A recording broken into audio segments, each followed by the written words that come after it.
So welcome to Fishbowl Stand-Up's last performance of the school year. Wah, wah. Yeah. No, don't cheer for that. But even though it may be our last performance of the year, it won't be our last performance ever, God willing. So, if you're interested in following us and seeing what we're doing next year, seeing what we're doing over the summer, and just hanging out or possibly joining our club, all of our links will hopefully be in the description down below or in our bio, depending on whether or not you're watching this on Instagram live or not. So yeah, without further ado, my name is Maddie Bunton. I'm president of the org, and welcome to the show. Yeah. Yeah, okay. Once you get to college, vacationing with your parents becomes a pretty hard thing to do. I mean, at least for me. There's this cognitive dissonance my parents have developed where they think that I'm still some kid, but in reality, I can now legally engage in the fun adult experience known as buying hard liquor while I continue to sink into debt. So really, if you think about it, our biggest difference is they just got a couple years head start. But they take advantage of those years and use them as a reason they can tell me to do things that I don't want to do. For example, during winter break 2 years ago, my dad and I traveled to New York for my birthday. It was the first time in the city. And that naturally lends itself to my dad wanting a lot of pictures of us, or me, or what we're up to. And that's fine when we're at Times Square, or the Statue of Liberty, or something, you know, normal. But it gets a little awkward when your dad is telling you to pose and smile in front of the 9/11 memorial. That felt like a pretty big morally gray area that I wasn't willing to enter. Although maybe if I knew that COVID was about to happen and the city would be pretty much decimated by a plague, I would have just said fuck it and willingly supplied the internet with a surefire way to cancel me if my fame ever got out of hand. But I guess hindsight is 20/20. Then, pretty recently, like last weekend, my mom came into town. Hanging out with her is worse than hanging out with my dad, because while they both have this cognitive dissonance thing happening, she also suffers from this thing where her ideal daughter was a sorority girl with a BMI of 15, whose biggest goal in life is to be a trophy wife, and then she got this. So as you can imagine, the adjustment has been very challenging for her. To give you perspective, instead of like shopping or something, our favorite mother-daughter activity is her critiquing how unfeminine I am, then just shaking her head at me disappointingly, then saying my full name, you know, like when you're in trouble for something. You're not wearing any lip gloss right now. Madeline Bunton. Is that a new tattoo? Madeline Bunton. You go by they, them now? Oh God, Madeline Bunton. That last one didn't actually happen, though. She doesn't know that I am now a self-declared gender freak. She's married to a conservative and has a reputation to keep. So if I told her I was trans, her head wouldn't just shake in disappointment. It would probably explode into a fine pink mist. Oh, I thought that was going to be funny. She does know I'm bisexual now, though, and it has reignited her passion of trying to convince me to bear a child. And I feel a little bad because she's definitely just fighting another losing battle. See, ever since I was young, I've had an irrational fear of somehow just becoming pregnant.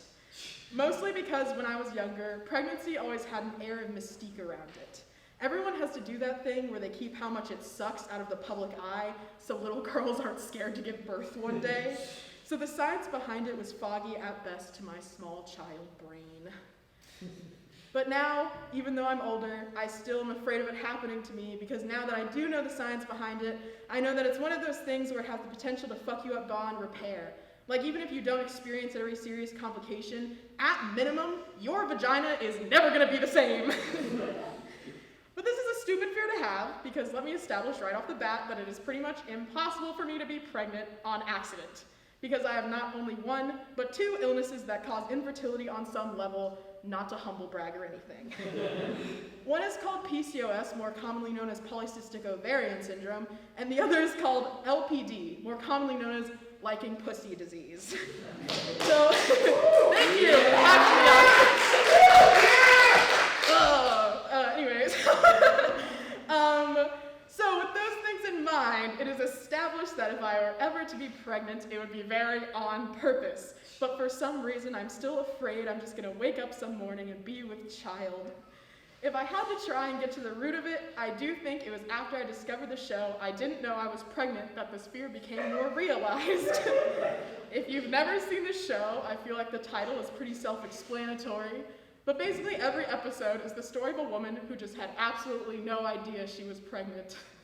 For example, one episode was of a woman who, while watching a movie with her boyfriend, got the familiar feeling many of us know.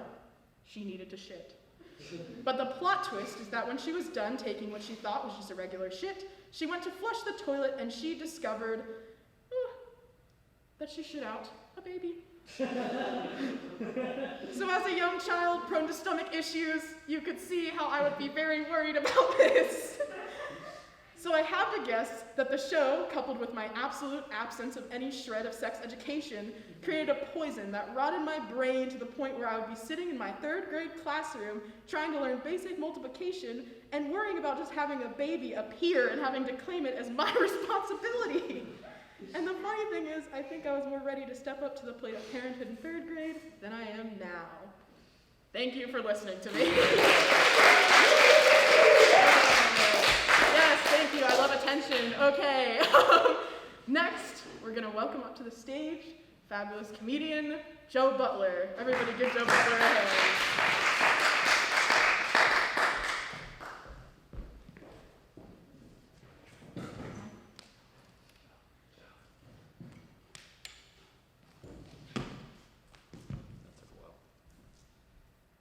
Am I in the good spot? Cool. Feels good to be doing comedy. Feels good to admit. I feel like I gotta keep it a secret most of the time. When you tell people that you do comedy, the gut reaction is, oh, you're a stand-up comedian? Well, tell me a joke, funny man. Make me laugh. And then you gotta scramble to come up with something off the cuff, organic. It's too much pressure. No other field gets that kind of treatment. You don't go up to a doctor all, oh, so you're a proctologist. Well, insert the camera, butt man.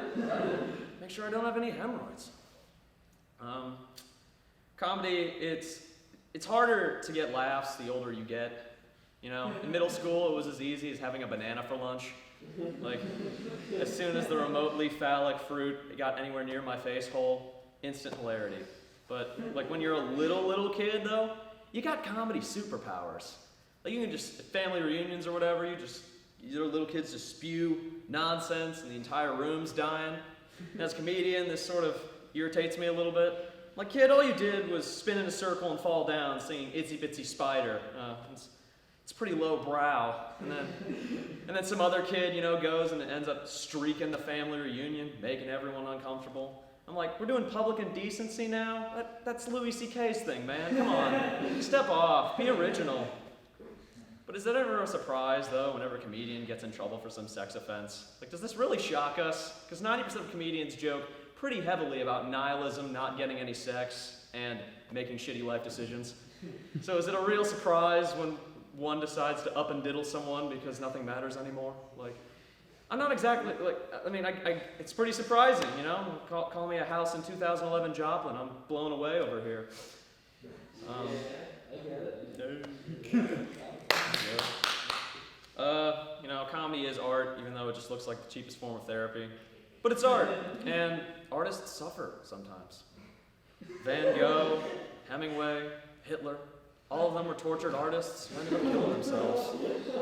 And so, and I asked myself, how do I make myself suffer?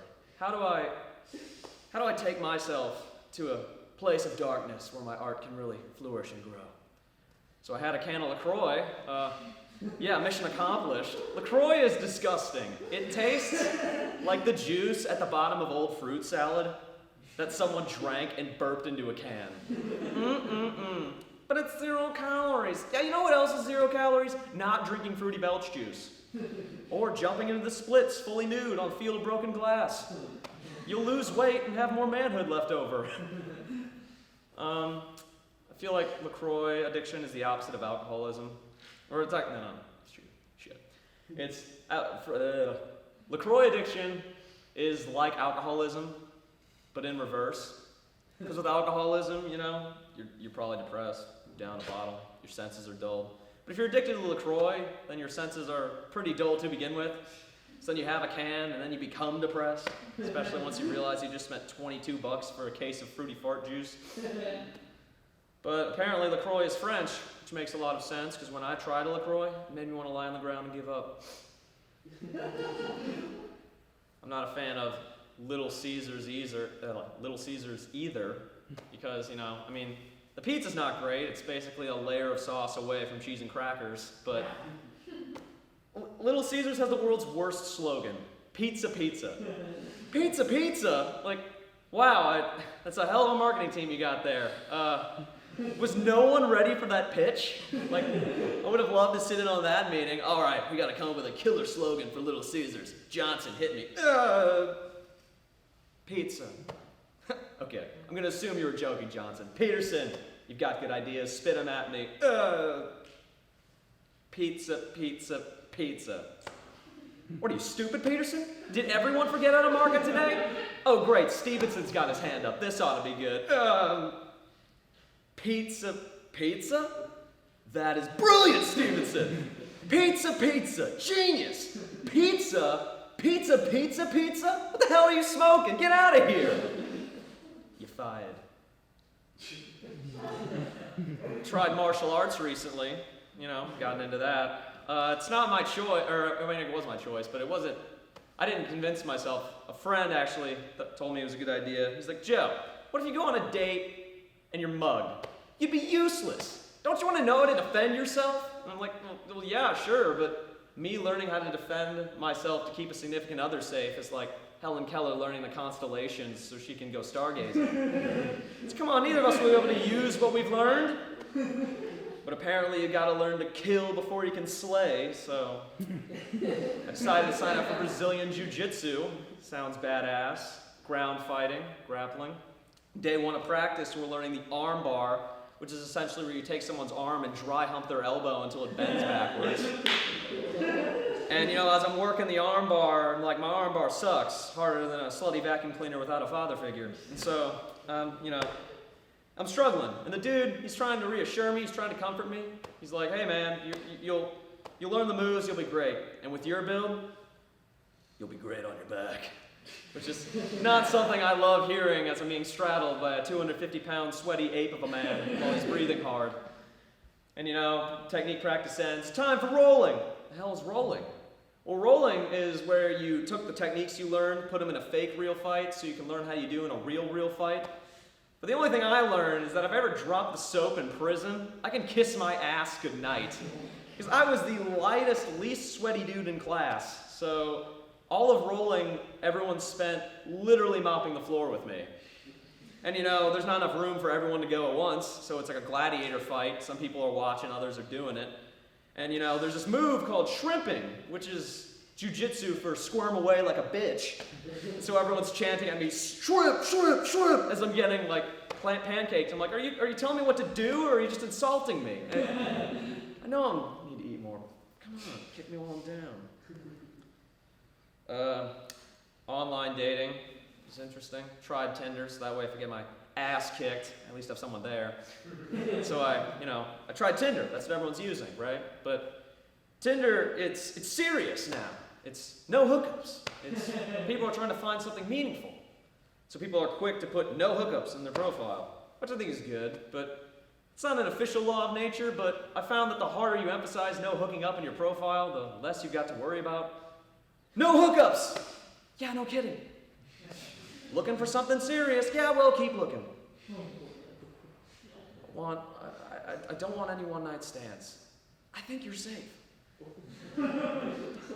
No. And when did the women of Tinder decide that less than 6 feet was undateable? I'm 6'2", so that's one measurement I don't have to be self-conscious about, but I feel for my vertically challenged bros. Fellas, if a girl asks you how tall you are over the Tinder chat or whatever, to make sure you hit some arbitrary requirement, you have my explicit permission to ask how much they weigh.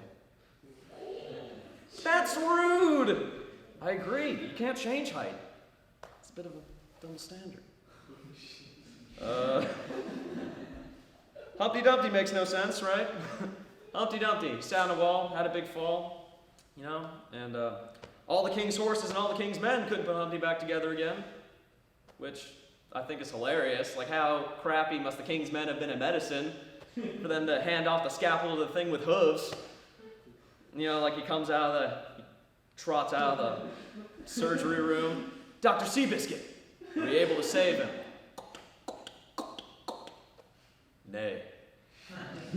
His leg was already broken, so we had to shoot him. That's horse medicine.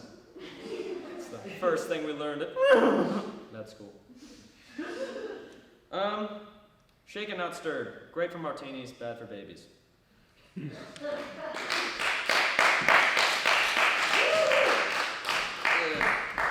we go. Awesome. Let's give it up again for Joe Butler, everybody. Yes. Sorry, I keep forgetting to take my mask off because I keep forgetting I'm fully vaccinated again. A subtle flex. I'm also glad Joe positioned our club as like anti-LaCroix. It was something I was meaning to do, but it's something that needed to be done. All right, next up on the lineup is our awesome video director man behind the camera, Eddie Frumpkins here, everybody.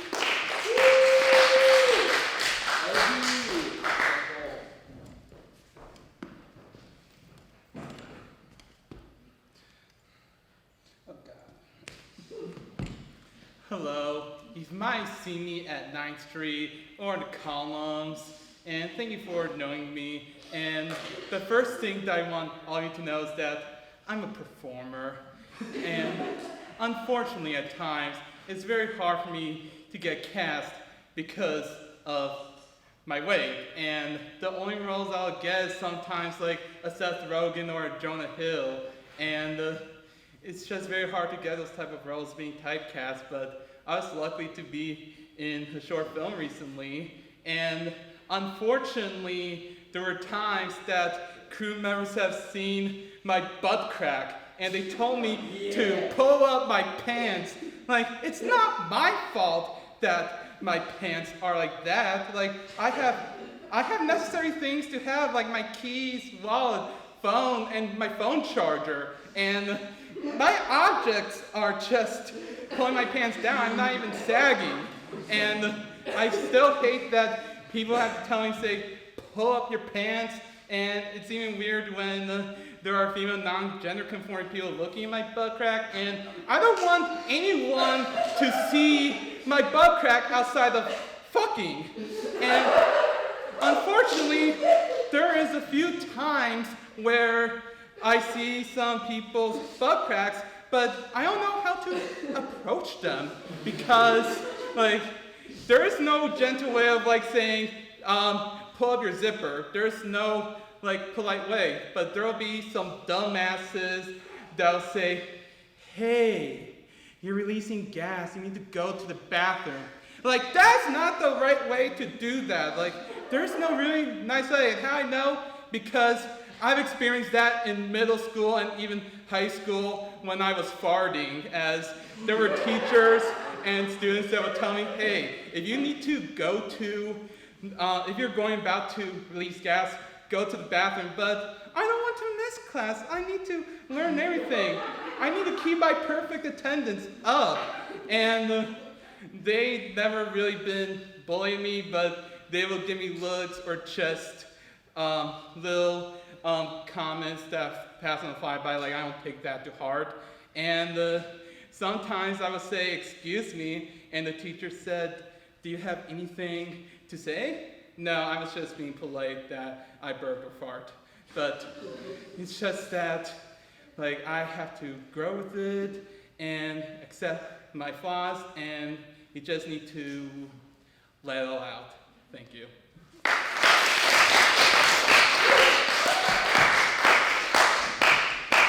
I'm sorry, Maddie. That's how small Eddie thinks you are. No, that's not true. Guys, I don't know if you caught that, but not only men, not only women, but gender non-conforming individuals can now look at Eddie's butt crack. We have come so far. All right, so next up is our lovely Fishbowl Vice President, Sean Green, everybody. Give it up.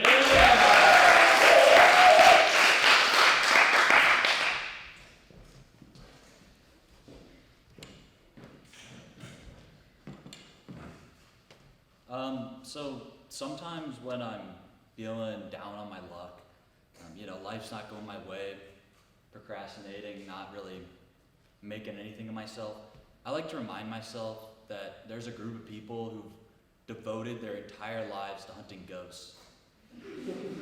And I think that makes me feel a little bit better about my own life decisions. I feel like I'm maybe on the right path. Nothing is more of a testament to our love for the illusion of health than using hand sanitizer after taking a poop. Because the residue is still there. You're just rubbing it in deeper. I don't actually think it does anything. I feel like what's been on the real societal back burner in terms of health has been STDs. I remember going into college and it was gonorrhea this, syphilis that. And your only worry as a freshman was burning foamy piss. That's when you saw someone. But now you can't even have an unprotected conversation. I feel like BBC's Planet Earth, watching that when you're high, is kind of like drinking expensive wine when you're poor. Because that show is meant for smart people. I mean, it's British. But I feel like 90% of their audience is watching in the dark at 2 a.m.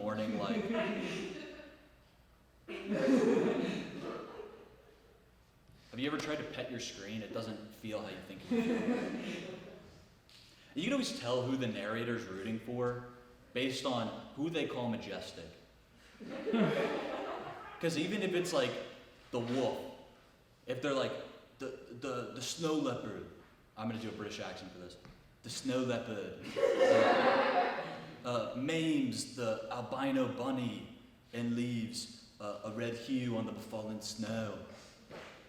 And you know he's rooting for that snow leopard. But that show's a whirlwind, because you start rooting for the billy goat to get up the mountain, get away from the wolf. And then 2 minutes later, they're showing this wolf starving to death. And you're like, but he called the billy goat majestic. And now you're torn between the two animals. Yeah, it's tough. I feel like no one brings up planet Earth in regular conversation though. So I'm always suspicious of people that do. Because I instantly assume if you're bringing up planet Earth to an acquaintance, you're probably a cop. Because no one talks about how they watch it at 2 a.m. when they're stoned. No one. Maybe that's just weed paranoia talking. I feel like you can't be sung to without looking like an asshole. If someone starts serenading you, there's no way to react. No way. And I'm talking happy birthdays, yes, but also the guy at the Mexican restaurant with the guitar coming up to your table, no way to react to him. I don't know what to do when he comes to me because you can't get too excited. Because the second you get too excited, he gets freaked out. Because he's getting paid to do this, to go table to table, and why are you prepared for him?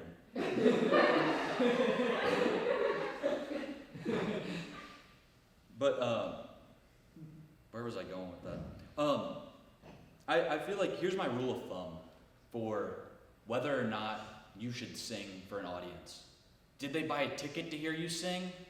If you check yes, then yeah, sing for them. If they didn't, get the fuck out of my face. There's no way to react to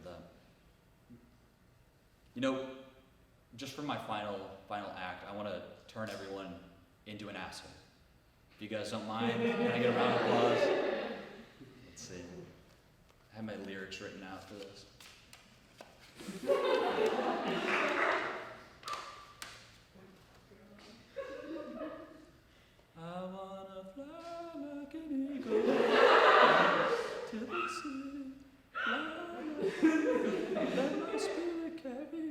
I wanna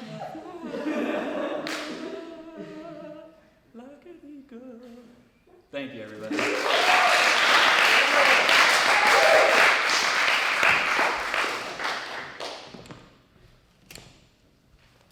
And how about you guys? I'm feeling kind of like an asshole right now. Thank you, Sean. Very funny. Next up, Fishbowl's favorite and resident freshman, as of now, Liam Grime, everybody.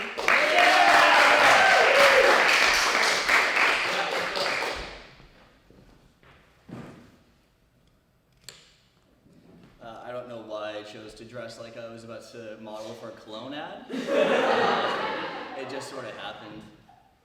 I recently found out that nature is slowly evolving everything into crabs, which I'm honestly okay with. You know, I kind of come to terms that this isn't the peak of human evolution. I'm reminded of that every time I want to walk up a flight of 3 or more stairs and I start smelling burnt toast. But no, I think human crab society would be really cool, you know? The only drawback to it, really, I could possibly see is that it would be super religious for some reason. Just because, imagine explaining to a modern day Christian that people came from apes, and then imagine explaining that shit to a 6'4" crab man. You know? Can you imagine that conversation? 2 crabs sitting down at dinner. One crab goes, you know, I just can't really understand how if we came from humans, why there are still humans in zoos to this day. And then the crab he's sitting with just starts chucking sand in his face because he's a fucking crab. The other crab just takes a bite out of his fucking crab cake. It's imitation crab. I don't mean to sound like I hate Christians or anything. I was actually raised Catholic, which was kind of like saying I wasn't in Boy Scouts, but I was raised by wolves for the first 15 years. But no, at the end of the day, we had a different experience overall, but you know, we both came out of it very sexually confused. But no, yeah, the main difference between Catholicism and Christianity is that Catholicism knows it's for 70-year-old white men, because 90% of it is just trying to keep the audience awake. You know, that's why there's so much kneeling and standing throughout the whole thing. You know? Yeah, like halfway through, the priest will notice someone falling asleep in the middle of the thing. He'll just turn it into a Zumba class. All right, guys. Next up, we're doing the salsa to the tune of John 1:13. Fred, I'm gonna need to see a little bit more energy from you. Meanwhile, Fred died about 10 minutes ago when he caught a glimpse of Mother Teresa's ankle. I'm not particularly religious, but I'm a big fan of the Bible. Love that. A lot of people don't really know what I mean when I say that, but I always love it when 2 creators come together to just create something unique and special. And I think that God and the serial killer from Jigsaw really pulled it together on this one. It was fantastic. My only complaint, I feel like the parts that the psychopathic serial killer wrote and the parts that Jigsaw wrote are a little bit jarring in difference. There's a lot of really weird shit in the Bible, especially around death. For instance, suicide is actually a sin in the Bible. If you kill yourself, you go straight to hell. Can you imagine that? You know, you die, you go up to heaven, you see the clouds, the gate, you see God, you look in his wise old eyes, and you just go, oh, was it too fucking much for you, buddy?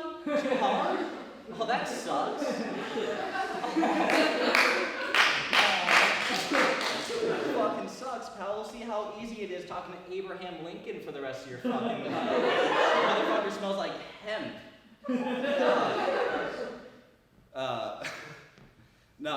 Another weird thing in the Bible, Christians, or Catholics anyways, for a long time weren't actually allowed to be cremated because God needs your entire body to be intact when he brings you back from the dead at the end of all eternity, which, you know, limitations are a trademark part of the Christian God. But, it's kind of a fuck you to every amputee ever. Kind of shitty. Can you imagine that? That would really suck if you were like, you know, if God is like bringing people back from the dead to the end of eternity, he gets to the Vietnam vet who got his legs blown off by a mine. He just goes, "Oh, dude. I'm sorry, man. I just made 118 billion of these fucking things. I don't think I could do another one, man. You know what? Fuck it, man. You know what? You want legs? You want legs? Here, have 8 of them. 8 of them. Boom. Crab people. That's all I got.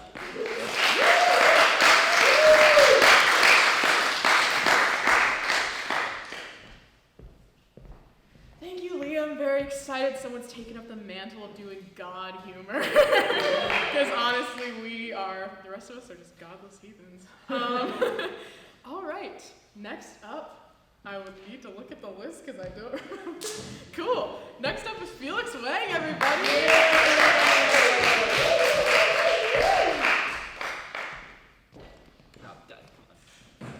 All right, hey everybody. I'm happy to announce I've recently been named Mr. Stand-Up, which means that I don't do stand-up anymore, I am stand-up.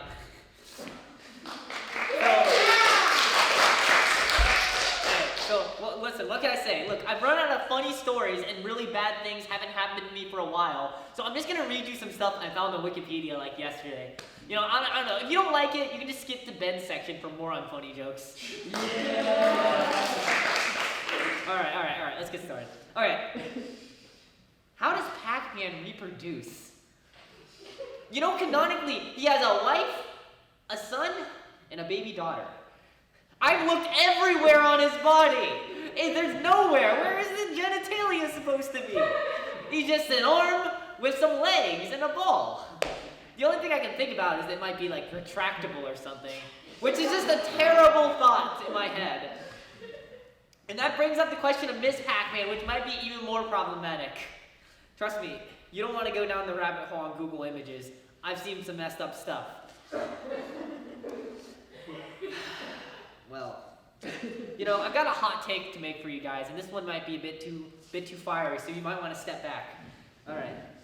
How do 2.18 people per year die from vending machines? That's like 2 people and an ears and a heart. Like, come on. You know, I like to imagine that, like, one of those people didn't get killed by being crushed, but, like, the vending machine came to life and beat it up with vending machine fists.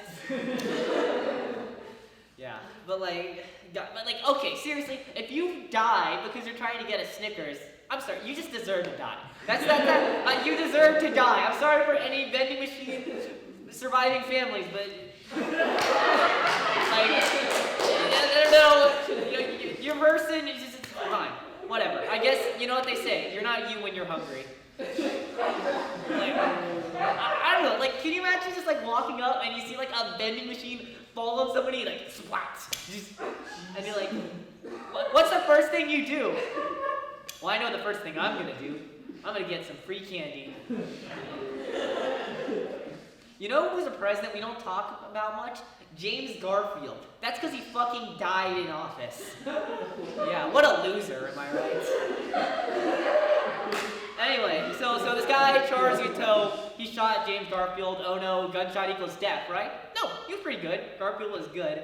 Until the doctor stuck their unwashed fingers right into the bullet hole. Yeah, you know, they really had to dig out that bullet. They were like playing Minecraft with his organs. Yeah, you know, one of the doctors even punctured his liver, which I'm like, that's impressive. Livers are probably like pretty hard, so props on that doctor for like working out his fingers. Oh my. Yeah, I mean, listen, these are some great doctors, all right? Because like this dude, Alexander Graham, I was like, hey, I got a metal detector, I'll find the bullet. Doctor's like, okay, only use it on his right side. That's where the bullet is. Are you sure it's on the right side? Yes. Can I check the left side? No. Yeah, it was on the left side. Alright. And the guy who killed him, Charles Uteau, he was such a weirdo, alright? So my favorite thing about him is that he wanted to divorce his wife, but he couldn't. So he hired a prostitute, banged the prostitute, and then had the prostitute testify in court against him so he could divorce his wife. You know, that's worth it, except for the syphilis, but you know. You know, all great schemes have a little downside, huh?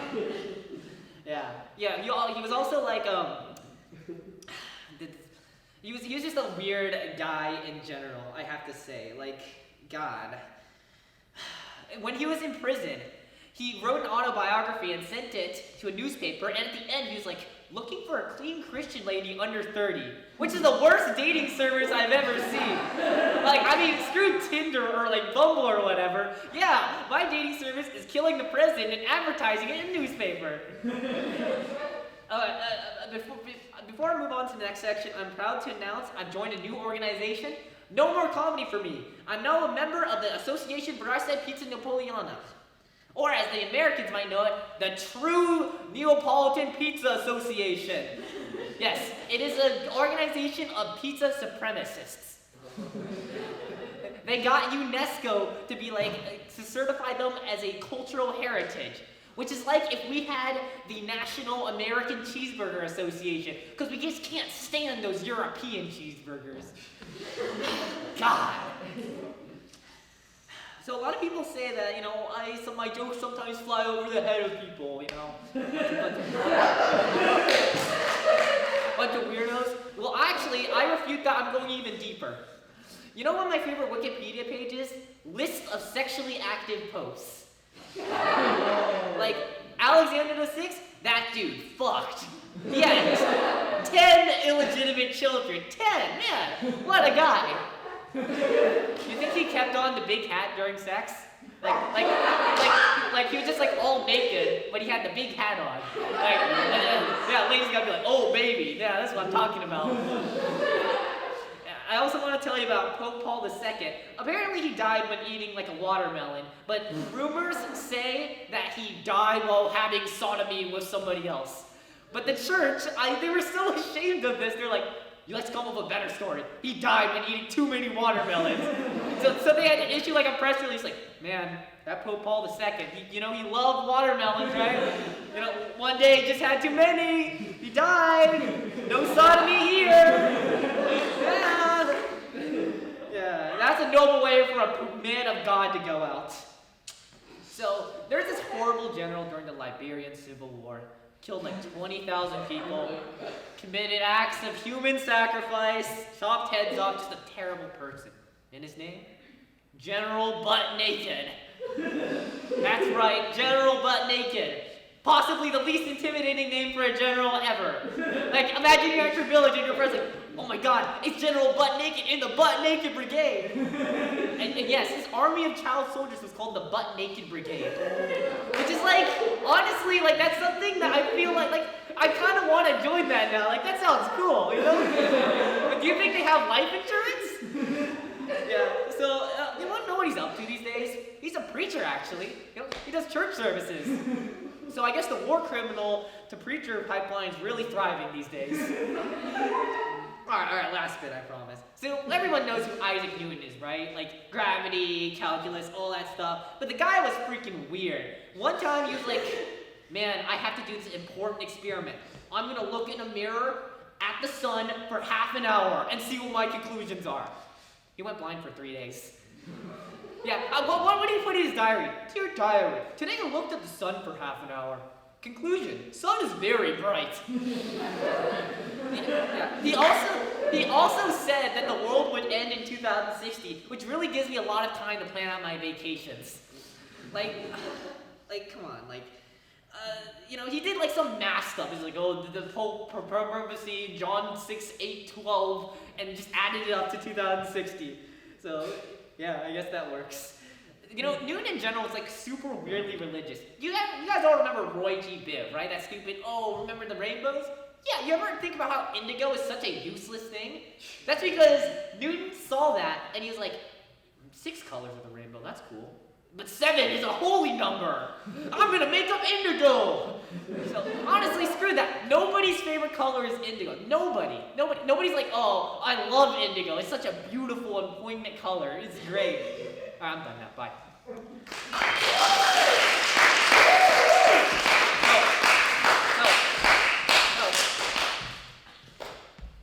I'm just gonna hold it like this. All right, thank you, Felix. Very epic. Now, guys, it's our last performer of the night. I know, very sad. But let's welcome to stage, very funny, Fishbowl's favorite treasurer, Ben Prentice, everybody.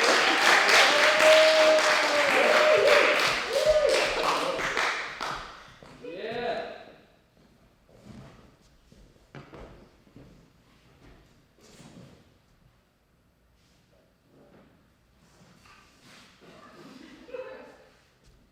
This weekend I shit in the woods. Yeah, sometimes I make things up for comedy because art is a lie. Sadly, this is not one of those moments. The messed up part is I knew I was gonna shit in the woods because I was gone all day on a hike and I tried shitting 2 times before I left and it did not work. But I didn't just shit the first time on the hike that I felt like I had to shit. I was in denial a few times where I was like, no way I'm fucking shitting out here. I'm holding it for 6 hours. I do not care. And eventually it happened, which was a pretty humbling experience, shitting in the woods. But I do think there are some benefits to shitting in the woods.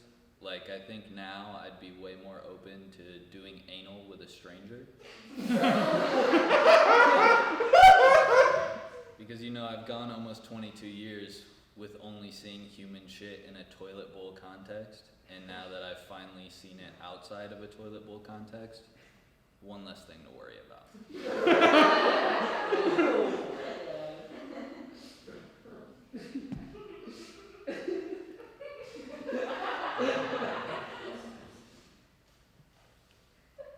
I just totally forgot what my second thing was. I'm gonna get it. Oh yeah, it's that now I think the chances of me getting into a fight at any point in my life are like basically 0.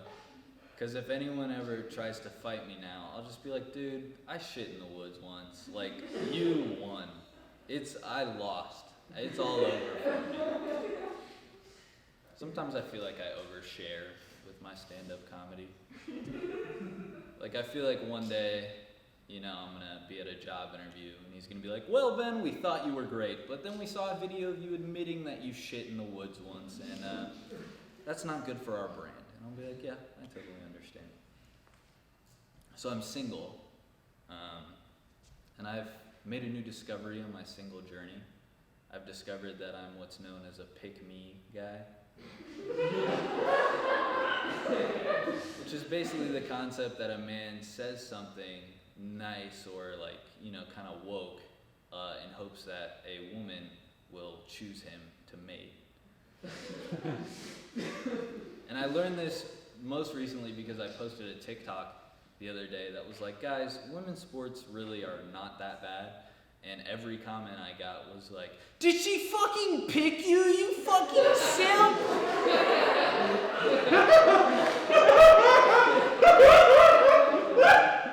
The general tone of men on TikTok. And at first I was mad. I was like, fuck that. I'm not a pick-me guy. And then I accepted it because I realized that the line is so thin between being a pick-me guy and just a total fucking piece of shit. So I was like, yeah, at the end of the day, we all want to date women. I'm just gonna try to do it in a somewhat nice way. I think That Smart Bananas would benefit from making their bananas the same price as Dole bananas. Because every time I go to the grocery store to buy bananas, I see That Smart Bananas at 49 cents a pound and Dole bananas at 59 cents a pound, and I just feel like That Smart Bananas are worse, solely because of that price point. They feel like a risk, and the extra 25 cents are not worth the risk, so I'm going Dole every time. I recently had a suppressed memory resurface, and luckily this one wasn't too bad. It was just that in middle school, my soccer coach, my 6th grade soccer coach, made like a goal incentive for us to score more goals.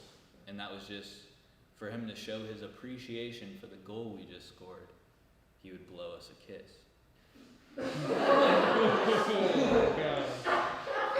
Which is kind of weird for a 50-year-old man to blow 13-year-olds kisses on the sideline of a soccer field while there's parents around.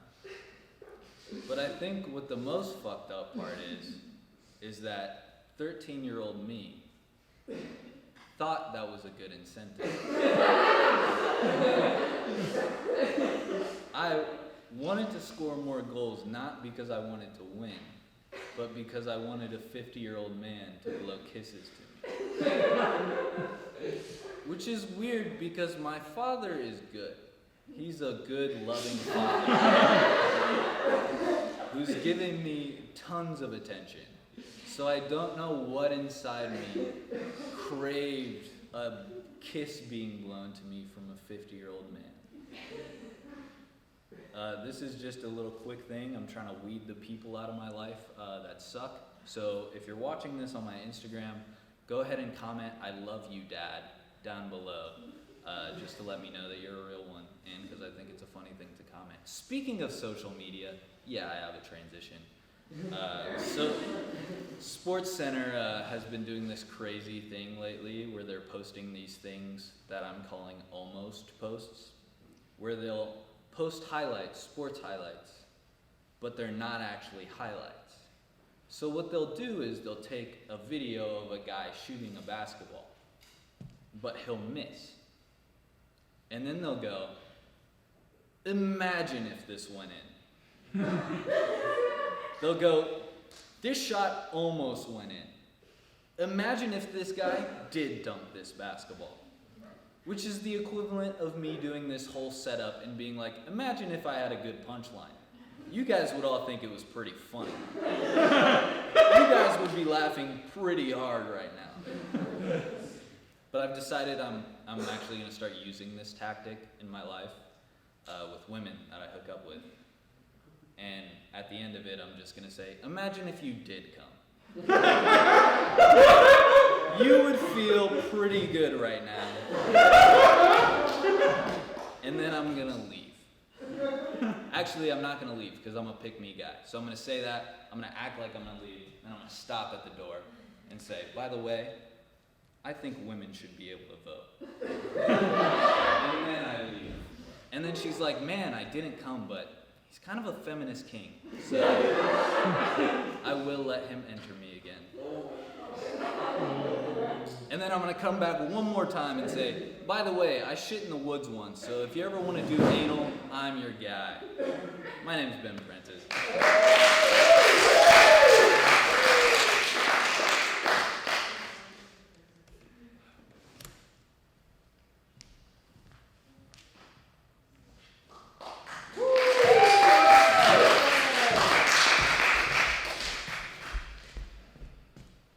Sorry guys, I was trying to get something figured out back there. So normally, if you are a fan of us, you know that I normally roast all the people after they have all performed, and it's a fun thing we do. I didn't feel like being mean today, because I just wasn't in the headspace. So today, instead of me roasting, we will have our Vice President, Sean Green. Everybody, give it up for Sean.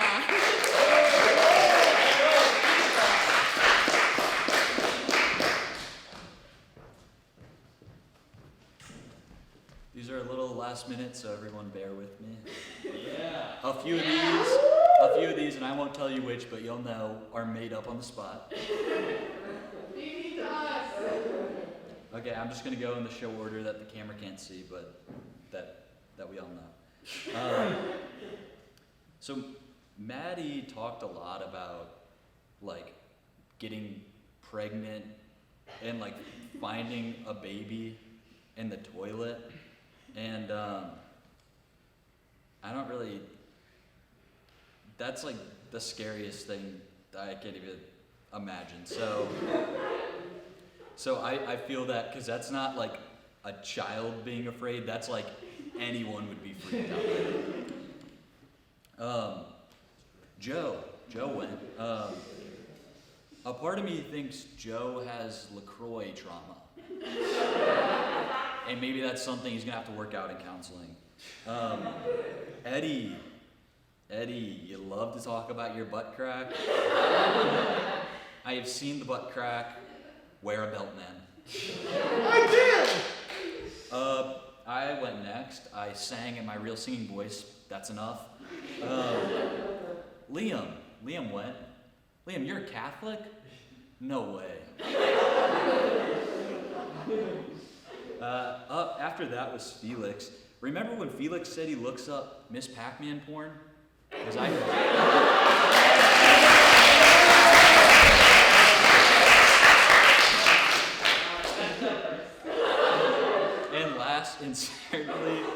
certainly least is Ben. Ben, you talked a lot about shitting in the woods. And somehow that seems to be the theme of our night. And I want to thank you for tying in shitting in places you shouldn't with things you shouldn't have shit. So that was our show, everybody. Thank you all for coming. Thank you for watching. If you're watching on YouTube or Instagram, we've been Fishbowl Stand Up.